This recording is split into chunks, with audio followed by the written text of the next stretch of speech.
Hello world of YouTube and welcome to another episode of Redacted, the show where every album has a story. It's July, and every July I try to celebrate my community on this platform by doing a Viewer Appreciation Month, by doing a handful of topics chosen by you guys via polls. I didn't do quite as many this year as I have over the last couple of years, merely because of time. This year I have a lot going on throughout the back half of this year that I've had to plan for, and I knew would cut into my, this month in particular, variety of, that would cut into production for stuff like this particular thing. But I do have a couple and some other fun stuff that I'll be dropping to celebrate the summer and the like that I hope that you enjoy. Either way, the Redacted poll this month involved a topic I've done in the past for the polls: albums from before my time. However, unlike last year, all of the topics, all of the subjects were from well before my time. In fact, a couple of them I think were before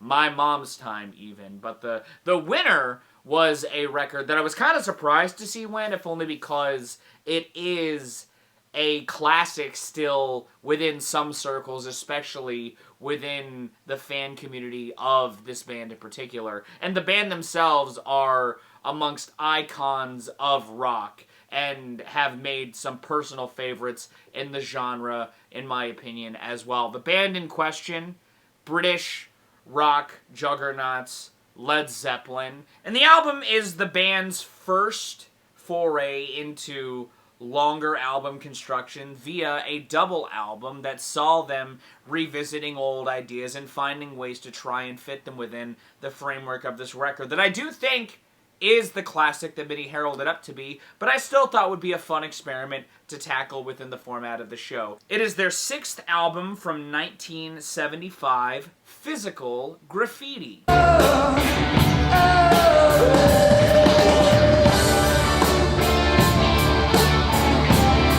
With the bringing together of Physical Graffiti, it still seemed like Zeppelin was trying to recapture the magic that they were trying to recapture with the culmination of Houses of the Holy, with the sounds and energy, or at least the atmosphere that went behind their Juggernaut fourth release. However, on Physical Graffiti, they take it a step further by revisiting old songs that had left the cutting room floor and re-bringing them together and trying to pull them into this double album experience that I understand and I agree with it being this great release by the by.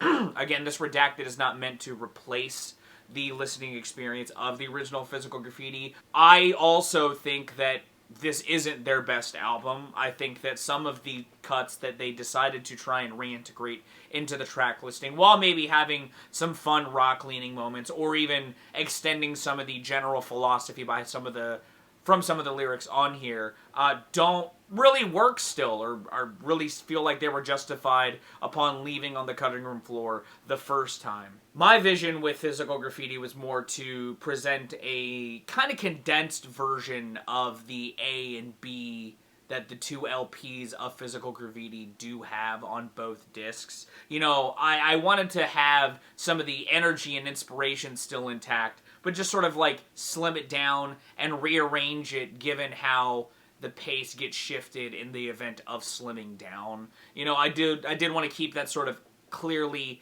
A half and B half intact. It's just in a sort of like condensed presented fashion. I'll get down to the nitty-gritty of the track-to-track basis in just a moment, but with that in mind, my version of Physical Graffiti is a tight 10 tracks and an hour and 1 minute. So let's show off the track listing before breaking it down track by track right now. There's an angel on my shoulder, in my hand, sword.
don't hate Custard Pie, clearly, because it's still in my Redacted. If the band were trying to pull together this record that both blends old ideas with new and sort of tries to reinvent and while recapturing this sort of high you've been chasing for at least a record now, why not start it with what was supposed to be the title track of that last record, with Houses of the Holy? I also really love the riff of that song that kicks it off. It is like classic blues as hell, and the groove of this song and how the bass plays with that riff is also just choice as hell. I think that it is also a really good jam that I'm shocked didn't end up on Houses of the Holy, but I think does evoke the spirit of this record equally as strongly, especially, again, if it's doing what that record was doing, but in a completely different way. Now, something the band did expertly on Physical Graffiti was follow Houses of the Holy up with Trampled Underfoot. It's a great song that carries the swagger that song is sort of entering the scene with, and just throws it into a full-blown dance party. So I made my Redacted do the same thing, just earlier in the track listing, to really get the people going, as it were. You know, you throw it on this record and you're jamming, you just want to keep that jam session going for a little bit. Which ultimately is why I go from that into the Wanton Song. A song that sort of feels like a jammy alternate take of Immigrant Song's riff and flips it into this wholly other groove altogether. I think builds off of the kineticism that Trampled Underfoot is sort of ramping up with and just pivots it slightly. You know, the album, again, when tying into the behind the scenes of this record, so to speak, of adapting, you know, the energy that the band has been loving. The Wanton Song started as a jam warm-up song that was then fleshed out into a full-blown song here. You know, while it's, again, not necessarily the deepest lyrical jam, it's just a good-ass rock song, which I think ultimately was part of the spirit of this record that I did cut in some instances. I did want to keep some of, again, in some instance, with the Wanton Song. I think you could consider those sort of 3-song intro as sort of an appetizer of sorts, a reintroduction of the band to some degree, and to sort of give the listener a view of what the sort of spirit of this album is gonna carry, and take that to its most extreme after that with In My Time of Dying, the longest Zeppelin song, at a little over 11 minutes.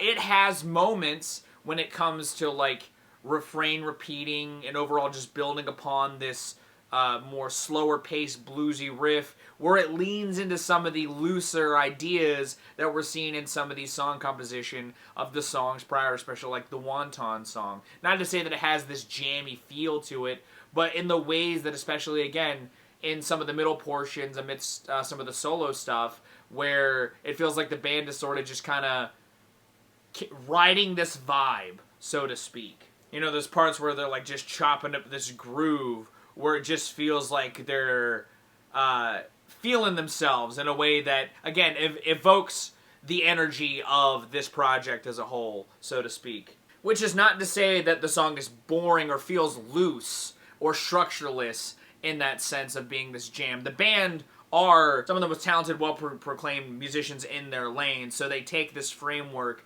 of interpolating these blues and gospel passages amidst this longer, again, sort of vibe-inspired runtime, and do something pretty fucking great with it, in my opinion. After we hear Robert Plant's last dying cough, so to speak, we come to where the album had originally started with Custard Pie, a song that I brought later in the track listing mostly to be this sort of shock back to reality of sorts. You got this 11-minute march that you just gone through, and I bring it back down to earth with a song that has not only this really great lead guitar riff, but this fun as hell lead organ riff that I think dance well together, while Robert Plant just waxes vaguely sexual. It is a classic-ass Zeppelin song that I think kicks the listener back into the groove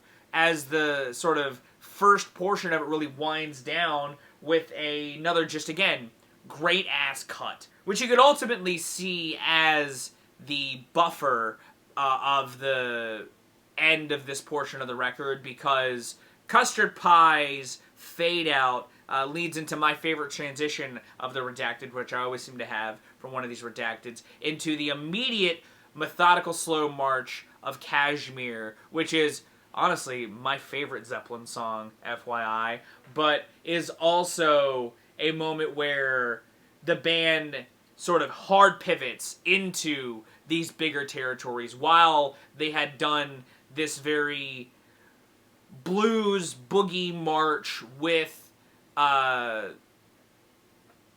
Dying Breath. I think that this is the moment where the record really pivots into the further adaptations and the sort of side B of sorts that I talked about, because after this point are some of the other ideas that the band was cooking around this era that are a bit more out there, or not quite as maybe rooted in their bluesier foundations solely as has been present for a lot of the record up to this point. But I do love Kashmir. I think that it is a classic as Zeppelin song, and I wasn't going to get rid of it, you know.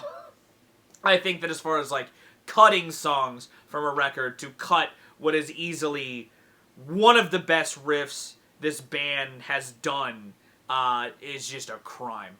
The song is pure symphonic rock genius at its finest, and I absolutely love it. Kashmir also kicks off a sort of twofer of sorts, because as the march of that fades into the horizons, we are washed into the, again, 8-minute In the Light. Another almost 9-minute slow burn track that washes in with these drones via Jimmy Page playing his guitar with a rosin bow, and these synths washing in and sprinkling these leads. You know, it plays more into the cerebral side that this record sort of used as the backbone for their more jovial stuff, but carries it further into the more out there prospects, and I think does so pretty magically. I love the way that they jump between the synth leads into these layered vocals. I think that once the groove finally does come in, it is this welcoming, again, slower paced, but just vibrant groove that the band dances with into the cosmic horizons. Ironically enough, again, similarly to how Houses of the Holy gets followed up with Trampled Underfoot really strongly in the original, I also think In the Light is followed by Bron-Yr-Aur pretty fucking strongly. It's a short little 2 minutes and change acoustic interlude, but I think is a pretty sort of brief dissection from it all for the listener that I think is important, especially given how the record sort of goes throughout its back half. It's just a very pretty interlude on top of that. I love the guitar production on here. I love the way that the guitar almost dances amidst the reverbs and delays. It's just an acoustic little piece that just, again, has this very soft, airy sound to it that I think washes through just so smoothly. What it also embodies is a sort of easing into the end of the album as the last two songs from there build the record back up to at least a place where it's got some scale set, some heights reached, and some gravitas executed in the veins of The Tragedy Within 10 Years Gone, and the song that I made the closer, The Rover. A song that sort of takes the softness and some of the sort of, I don't want to say somber moods within some of the acoustics on Bron-Yr-Aur, but definitely ramps what could be seen as that up a bit more intensely on 10 Years Gone. A song that presents this emotional moment on the project where you see Robert Plant talk about his relationship that fell apart due to the crossroads of fame, and it presents this sort of full circle moment, it feels like, to some of the nostalgic energy that this record feels like it's trying to recapture. It looks at the sort of the somber parts of nostalgia and brings them further to light on a song that I think, while maybe not kinetically building up that energy. Mood-wise, it very much is from there, which I think is the goal, again, that I wanted to have within these last two songs. But while 10 Years Gone definitely ramps up that emotion and keeps it heavy throughout some of the lyrics on there, I use the Rover to pivot that mood, but ramp up the energy tenfold. You know, while it doesn't get quite as throttling as Zeppelin have done, it takes that swagger that the album started off with and creates this more final stage setting banger to close it out on. I don't know why the Rover is early on in the track listing of Physical Graffiti. I feel similarly to that as I do that One Everything Everything song from Fever Dream that I put near the end of A Fever Dream when I redacted it. Just something about the sounds of this, the chords used,